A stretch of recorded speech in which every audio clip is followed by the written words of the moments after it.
الحمد لله وكفى وسلام على عباده الذين اصطفى اما بعد. ډیرو محترم او معزز اوریدونکو او لیدونکو دوستانو، په دې ویډیو کې زه غواړم تاسو ته د یو سوال جواب درکړم. سوال داسې دی چې په ورځ د قیامت کې به څوک کامیاب وي؟ ورځ د قیامت کې به خوشحالي د چا په نصیب وي؟ او ورځ د قیامت کې به کم کس کامیاب او خوشحاله وي؟ د دې سوال جواب غواړم تاسو ته د رسول الله صلی الله علیه وسلم په یو مبارک حدیث باندې چې ابن ماجه روایت کړی دی. نبی علیه الصلاة والسلام فرمایي: توبه لمن وجد فی صحیفته استغفارا کثیرا. نبی علیه السلام وایي خوشحالي د هغه چا په نصیب کې ده په ورځ د قیامت کې. کامیاب شخص ورځ د قیامت کې هغه څوک دی، خوشحاله کس به په ورځ د قیامت کې هغه څوک وي چې د ده په عملنامه کې، د ده په بیکګراوند کې چې په دنیا کې څه کړي دي، د ده په دغه عملنامه کې استغفار ډیر زیات پیدا شي. کله چې الله تعالی په ورځ د قیامت کې د سره حسابي کوي، الله د ده عملنامه د ده په مخ کې د ده حساب ګوري، نو د ده په عملنامه کې استغفار ډیر زیات پیدا شي، د الله نه بخښنه ډیره زیاته په دنیا کې غوښتې وي. دغه کس د پاره په ورځ د قیامت کې کامیابی ده. الله تعالی د بنده په استغفار باندې ډیر زیات خوشحالیږي. کله چې بنده ګناه وکړي، د دنه یو خطا وشي، د دنه غیر مشروع کار تر سره شي، او بیا دا پر ندامت او پښیمانی ښکاره کی او وژاړي الله تعالی ته، نو په دې باندې الله تعالی ډیر زیات خوشحالیږي. ځکه نبی علیه الصلاة والسلام فرمایي: التائب من الذنب كمن لا ذنب له.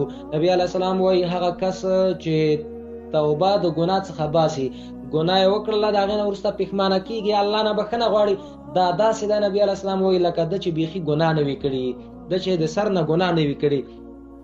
دا رقم د ترمذي او حدیث کې راځي. نبی علیه السلام وایي: کل بني آدم خطاء وخیر الخطائین التوابون.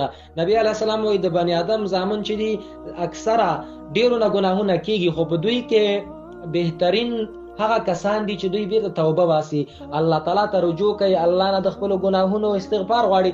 نو د دې وجې نه نبی علیه الصلاة والسلام فرمایي چې کوم کس په ورځ د قیامت کې د ده په عملنامه کې استغفار ډیر پیدا شو، د ده لپاره به په ورځ د قیامت کې خوشحالي وي. ځکه په استغفار سره د سړي ګناهونه الله تعالی ختموي، د یو بنده ګناهونه الله ختموي. نو چې کله د استغفار ډیر زیات ویلې، هر ورځ استغفار وایي، په خوشحالي کې، په خفګان کې، په شپه کې، په ورځ کې، په پراخي کې، په تنګدستي کې، په هر حالت کې الله تعالی یادوي، د الله نه استغفار غواړي د خپلو ګناهونو، الله ته رجوع کوي، الله ته جاړي، پښیماني ښکاره کوي د خپلو ګناهونو نه. نو دا به داسې وخت راځي چې په ده باندې به هېڅ یو ګناه نه وي فاتح، او الله تعالی ته به پاک سوتره ورځي. نو چې کله یو بنده د ګناهونو نه بغیر الله ته لاړ شي، خامخا به خوشحالي د ده دپاره یې ورځ د قیامت کې. په کار د موږ او تاسو ته دوستانو چې کم تر کمه په ورځ کې سل ځلې الله تعالی نه استغفار وغواړو.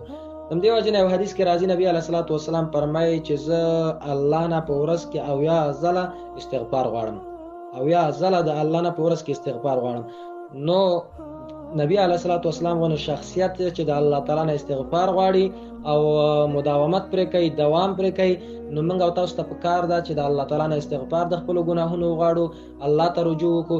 ډېر اسانه الفاظ د استغفار دي، که یې چاته ډېر زده نه وي نو دومره هم کولی شي کفایت کوي چې دا داسې وایي چې استغفر الله استغفر الله استغفر الله، دونه خو ویلی شي که نه.